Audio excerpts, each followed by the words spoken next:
존경하는 국민 여러분, 재외 동포 여러분, 우원식 국회의장님, 선배 동료 의원 여러분, 조국신당 대표 조국입니다. 지난 3월 3일 창당을 한 신생정당의 대표로서 22대 국회 초선 의원으로서 전국의 거리에서 만난 국민의 목소리를 가감없이 전하고자 이 자리에 섰습니다. 저는 흠결이 있는 사람입니다. 그런데도 지난 총선에서 690만 명의 국민께서 저와 조국혁신당을 선택해 주셨습니다. 그 마음 가득 명심하며 항상 겸허한 자세로 국민과 함께 하고자 합니다. 지난 총선에서 국민은 무도하고 무능하고 무책임한 집권 여당의 매서운 회초리를 들었습니다. 총선 후 윤석열 대통령은 말했습니다. 국민의 뜻을 겸허히 받들어 국정을 쇄신하고 경제와 민생 안정을 위해 최선을 다하겠다. 새빨간 거짓말이었습니다. 부자와 강자만 챙기는 국정 기조를 바꾸지 않았습니다. 경제와 민생 파탄을 외면하고 있습니다. 현재 서민들은 코로나 시국보다 삶이 어렵다고 하소연합니다. 소상공인, 자영업자 폐업률과 가계 빚은 날마다 치솟고 있습니다. 경기는 침체하고 나라 빚은 역대 최고로 쌓여갑니다. 게다가 무모한 의대 2,000명 정원 결정의 여파로 응급 환자는 병원을 못 찾아 목숨을 걸고 뺑뺑이를 돕니다. 상황이 이러함에도 윤석열 정권은 전 정권 탓만 합니다. 시도 때도 없이 이념몰이에 나섭니다. 반대자와 비판자들을 반국가 세력, 검은 세력이라고 비방합니다. 일제강점기의 불법성을 부인하고 식민지 근대화론을 주장하는 소위 뉴라이트 인물들을 정부와 학계의 요직에 앉힙니다.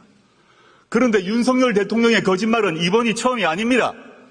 2013년 10월 21일 서울고검 국정감사장 기억나십니까? 윤석열 여주지청장이 증인으로 나와 저는 사람에게 충성하지 않는다라고 말했습니다. 저도 국민도 박수를 쳤습니다. 그러나 거짓말이었습니다. 저도 속고 국민 모두 속았습니다. 윤 대통령은 극히 일부 특권 계급 사람에게만 충성하고 있습니다. 특히 자기 자신과 배우자 김건희 씨에게 충성하고 있습니다. 거짓말은 윤석열 대통령만 하지 않았습니다. 2021년 12월 26일 김건희 씨는 허위 경력 논란을 사과하며 말했습니다. 남편이 대통령이 되더라도 아내의 역할에만 충실하겠다. 이 역시 새빨간 거짓말이었습니다. 대선 전 2022년 1월 공개된 녹취록에 나오는 김건희 씨의 생생한 발언 기억하실 것입니다. 우리 남편은 바보다. 내가 다 챙겨줘야지 뭐라도 할 수 있는 사람이다. 내가 정권을 잡으면 거기는 완전히 무사하지 못할 거다. 국민에 의해 선출되지 않는 권력, 즉 김건희 씨가 대통령 행세를 합니다. 여당 대표와 문자를 하며 회유하고 압박합니다. 정부 인사를 자신이 한다고 자기 입으로 말합니다. 급기야 김건희 씨가 전 여당 의원에게 지옥불을 옮기라고 했다는 보도도 나왔습니다. 여당 내에서도 터질 게 터졌다라고 합니다. 경고합니다. 박근혜 정권에서 최순실 씨가 무슨 일을 했는지 그 결과 박근혜, 최순실 두 사람이 어떻게 되었는지 국민은 다 기억하고 있습니다.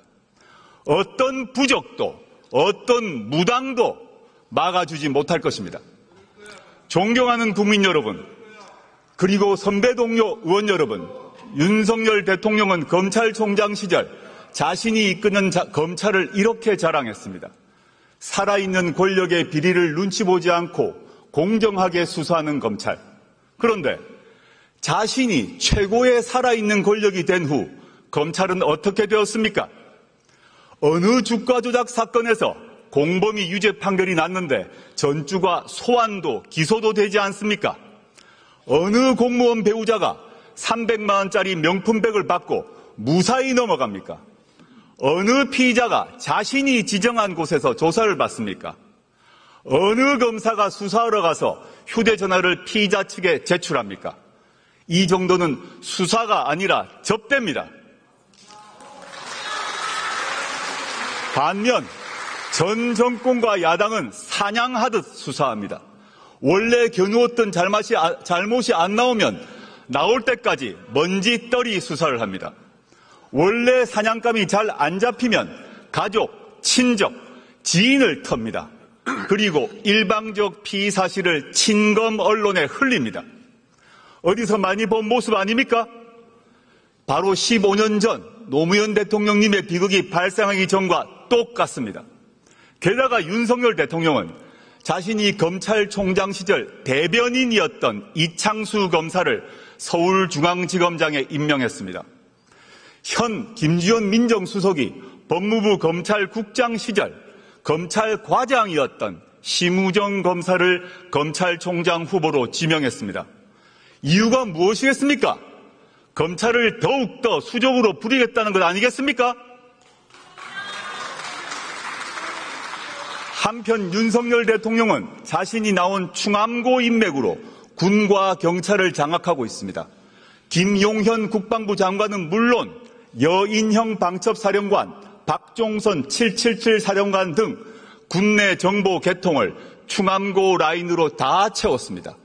경찰 인사를 하는 이상민 행정안전부 장관 역시 윤 대통령의 충암고 후배입니다. 충암고는 윤석열 정권의 하나회로 자리 잡을 것입니다. 윤석열 대통령에게 경고합니다. 아무리 모든 권력기관을 주머니 속 공깃돌로 가지고 놀더라도 국민의 마음을 잃는 순간 그대는 나락으로 떨어질 것입니다.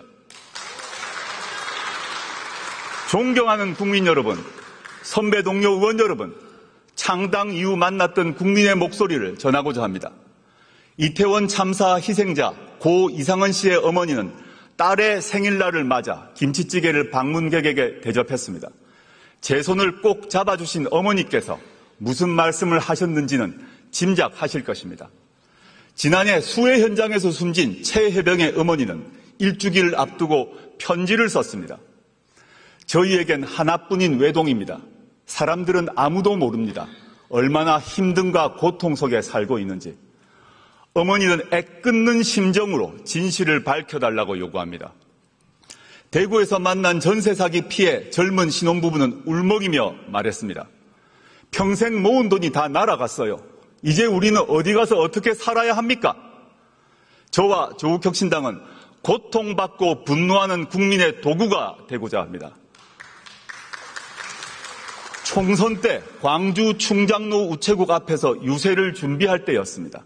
한 어르신께서 제 손을 잡으시며 말씀하셨습니다. 견뎌주어 고맙네. 살아남아주어 고맙네. 이제 잘 싸워주게. 지난달 말 전남 곡성과 영광을 방문했을 때도 똑같은 말씀을 들었습니다. 지난 윤석열 정권 2년은 대한민국의 잃어버린 2년으로 기록될 것입니다. 저희는 창당 총선에서 이렇게 외쳤습니다. 3년은 너무 길다.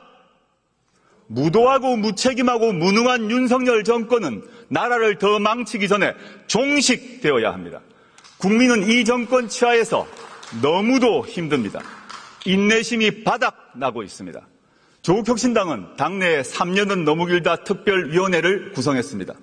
저희는 이미 심리적 탄핵을 하신 국민의 마음을 받들며 온 힘을 다하여 위헌과 위법의 증거를 모으겠습니다. 존경하는 국민 여러분, 선배 동료 의원 여러분, 조국혁신당은 12석에 불과합니다. 원내 교섭단체도 아닙니다. 저희 힘만으로 할 수 없는 그러나 반드시 이루어야 할 시급한 사회경제적 과제 2가지를 말씀드리고자 합니다. 국민은 조국혁신당에 묻고 계십니다. 윤석열 정권 종식 이후 무엇을 할 것이냐? 조국혁신당은 문화, 디지털, 노동, 환경, 건강, 교육 등 8가지 사회권을 구현하는 민생 선진국을 제시했습니다. 오늘은 이 중 2가지를 말씀드리고자 합니다. 첫째는 주거권 보장을 통한 주거혁신입니다. 주거권은 쾌적한 집에서 안정되게 살 수 있는 권리입니다. 국민 40% 정도가 전월세 등 빌린 집에서 삽니다. 집주인이 세를 올리거나 방을 빼라고 할까봐 노심초사합니다. 서울에서는 중위소득 가구가 10년간 소득을 한 푼도 안 쓰고 모아야 중간가격 주택 한 채를 살 수 있습니다. 소득의 3분의 1 저축하면 30년 넘게 걸립니다. 버는 속도보다 집값 오름세가 가파릅니다. 이러면 사람다운 삶을 살 수가 없습니다. 결혼하고 싶어도 함께 살 집 마련이 어렵고 애를 낳고 싶어도 여력이 없습니다. 먼저 질 좋은 공공주택과 다양한 사회주택을 국가가 확보해 제공해야 합니다. 2022년 기준 공공임대주택은 전체 주택 재고량의 10%가 안 됩니다. 더욱이 90% 이상이 60제곱미터 이하입니다. 그래서 공공임대주택은 좁고 오래된 변변치 않은 집으로 인식됩니다. 앞으로 84제곱미터 이상의 질 좋은 집 공급을 확대해야 합니다. 빌라나 주택 등도 공공부문이 더 많이 흡수해서 공급해야 합니다. 청년, 신혼부부용 주택 확대는 물론 평범한 가족을 위해 초장기 임대주택 공급도 추진해야 합니다. 신혼부부가 84제곱미터 50년 초장기 임대주택에 들어가면 굳이 집을 사지 않아도 될 것입니다. 조금 더 여유 있는 국민을 위해 내 집 마련도 쉬워지게 해야 합니다. 문제는 땅값이나 공사비입니다. 리츠 등 주택금융을 잘 활용하여 새로운 유형의 지분 공유형 주택이나 협동조합형 간접소유 주택을 늘려야 합니다. 이제 주거와 관련된 공공기관과 공기업의 역할도 바꿔야 합니다. 돈을 얼마나 벌었느냐로 평가하지 말고 국민에게 얼마나 제대로 된 거주지를 공급했느냐로 잘잘못을 따져야 합니다. 그러면 정책의 방향이 확 바뀔 것입니다.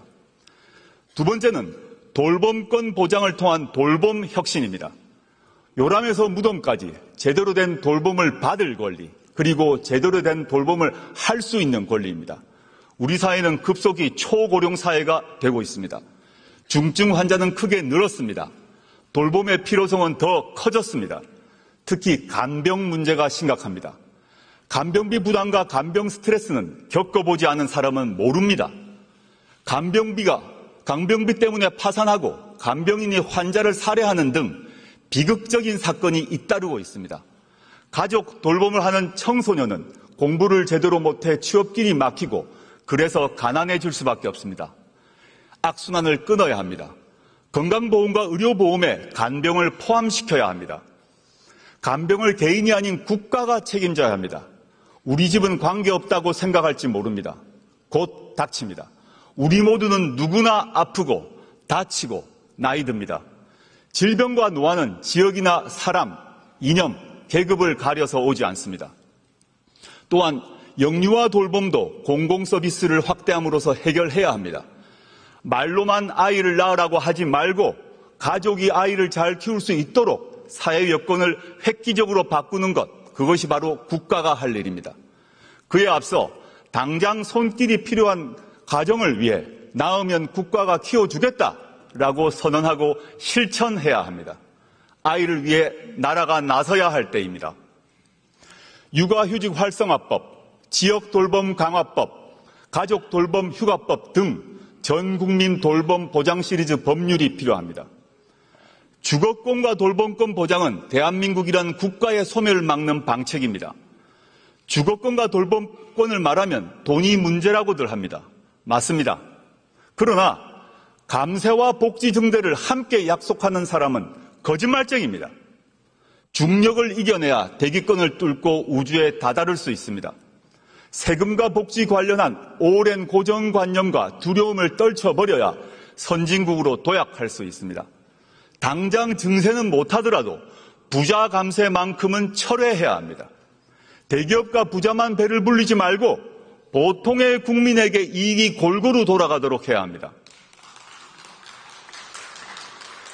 존경하는 국민 여러분, 선배 동료 의원 여러분, 이어 조국혁신당은 정치개혁을 위한 두 가지 과제를 제안합니다. 먼저 제7공화국으로 진입하기 위한 개헌을 제안합니다. 제6공화국 헌법은 국민의 피와 땀으로 일궈냈습니다. 그 뒤 37년이 지났습니다. 일제강점기보다 긴 세월입니다. 우리 사회는 크게 변화했습니다. 이 변화에 걸맞는 새로운 미래를 준비하는 새로운 헌법이 필요합니다. 헌법 전문에는 5.18 민주화운동, 부마민주항쟁, 60민주항쟁을 수록해야 합니다. 이 운동과 항쟁으로 우리는 현재에 이를 수 있었습니다. 대통령 5년 단임제도 4년 중임제로 바꾸어야 합니다. 책임 정치를 구현하고 국정의 연속성과 일관성도 강화할 수 있습니다. 민생과 복지를 위한 사회경제적 개혁을 원활하게 만들 수 있는 사회권 강화 조항도 필요합니다. 합헌적으로 수도를 이전할 수 있는 수도 조항도 신설해야 합니다. 가능하면 빨리 개헌특위를 만들어 개헌안을 만듭시다. 2026년 6월 3일에 이루어지는 지방선거 이전에 국민투표로 개헌안을 확정합시다. 그 국민투표는 축제가 될 것입니다. 두 번째 제안은 정치개혁입니다. 지금 대한민국 정치는 민의를 정확히 반영하지 않습니다. 우리 정치는 비례성과 다양성이 강화되는 쪽으로 개혁되어야 합니다. 최근 거대 양당은 정치개혁을 명목으로 지구당 부활에 합의했습니다. 과거 지구당을 폐지한 이유는 돈 먹는 하마였기 때문입니다. 고비용 정치와 금권 선거가 이제 완전히 사라졌을까요? 국민은 그렇게 생각하지 않을 것입니다. 지구당을 되살리면 민의를 더 잘 수렴할 수 있을까요? 그렇지 않을 것입니다. 지구당 부활은 거대 양당 소속 정치인에게만 좋은 일입니다. 현행 비례대표 선출 방식은 준연동형입니다. 다당제가 민주주의를 발전시킨다는 점에 공감대가 형성된 결과입니다. 그러나 현행 국회법은 양당제를 전제로 구성되어 있습니다. 대표적인 게 교섭단체 기준입니다. 12석을 얻은 조국혁신당은 국회 운영에서 투명정당 취급을 받습니다. 690만 지지자 의견을 국회 운영에서 대변할 길이 없습니다. 정당 보조금 배분에서도 큰 차별을 받습니다. 동료 의원님께 간곡히 호소드립니다. 이제 교섭단체 기준을 개선합시다. 박정희 유신 독재 정권이 개학하기 이전으로 돌아갑시다. 정치 신인 때 정치개혁에 대해서 품었던 초심을 한 번만 돌아봐 주십시오. 존경하는 국민 여러분, 그리고 선배 동료 의원 여러분, 우리 국민은 교양과 품격 있는 지도자를 가질 자격이 있습니다. 절대된 국가 권력을 가질 자격이 있습니다. 주거와 돌봄을 걱정하지 않아도 될 자격이 있습니다. 조국혁신당이 쇄빙선이 돼 깨트리겠습니다. 조국혁신당이 예인선이 돼 이끌겠습니다. 4년 뒤 22대 국회가 끝날 것입니다. 그때 국민은 이렇게 말씀하실 것입니다. 조국혁신당이 정권교체를 위하여 가장 앞장서서 싸웠다. 그리고 조국혁신당으로 인하여 국회에서 주거권과 돌봄권의 기초가 마련되었다. 그 출발점은 2024년 9월 9일이었다고 말입니다. 조국혁신당은 행동하는 정치를 하겠습니다. 감사합니다.